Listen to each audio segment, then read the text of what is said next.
Quiz anatomique, aujourd'hui on est sur la partie 2, le but est de trouver ce qui se cache derrière chaque flèche. Et donc on reprend directement là où on s'est arrêté hier. Pour toi, la flèche numéro 6 désigne quel organe? Alors ici avec l'image, je pense que beaucoup auront trouvé que c'est le côlon. Mais bon, le côlon c'est très grand, est-ce que tu saurais me dire quelle partie plus précisément? Donc ici on est dans la partie droite du côlon transverse. Donc pour rappel, le côlon commence juste ici, il a d'abord une partie ascendante. Ensuite ça va former un angle colique et partir traverser tout le ventre pour aller de l'autre côté. De l'autre côté, on a un autre angle colique, mais le gauche. Et ensuite, on part sur le côlon descendant. Puis pour finir juste ici, le côlon sigmoïde. Donc avec ça, normalement, tu trouveras directement quel est le numéro 7. C'est aussi une partie du côlon, mais du coup, on le voit ici, c'est la partie descendante. Donc passons directement au numéro 8. On voit que c'est une structure qui a l'air de s'insérer au niveau de la colonne vertébrale. Et dernier indice, c'est un muscle que beaucoup travaillent sans même le savoir. Surtout dans les exercices d'abdos où tu viens élever les fessiers. Et donc la bonne réponse ici, c'était le muscle psoas. Et maintenant, passons au numéro 9 qui est assez discret juste ici. Bon, ici, c'est assez compliqué, c'est un muscle que peu de personnes je pense connaissent, même pour ceux qui le connaissent, franchement si vous le trouvez vous êtes vraiment fort. On est ici sur le muscle iliaque qui vient vraiment s'insérer sur toute la face interne de ton os iliaque, et d'ailleurs il a un parcours très proche du muscle psoas qu'on a vu juste avant, puisque les deux ont la même origine, ils partent d'ici,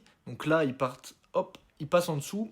Et ici, quand on les revoit, tu as le psoas qui va partir jusqu'ici et s'insérer sur la colonne vertébrale, et le muscle iliaque qui reste juste accolé vraiment sur la paroi de l'os iliaque. Bon, maintenant passons au 10e et dernier élément. Alors pour indice, c'est un muscle fessier, mais il y en a trois. Il y a le petit glutéal, le moyen et le grand glutéal. Et ici, on est du coup sur le moyen glutéal, avec un petit peu devant le petit. Le grand glutéal, lui, il est plus postérieur, c'est celui auquel on pense quand on parle des grands fessiers. Alors que là, on le voit, les deux autres sont beaucoup plus sur le côté. Bon, maintenant que tu sais tout, n'hésite pas à me dire dans les commentaires combien tu as eu de bonnes réponses sur 5. Et bien sûr aussi à t'abonner si tu aimes ce genre de contenu médical.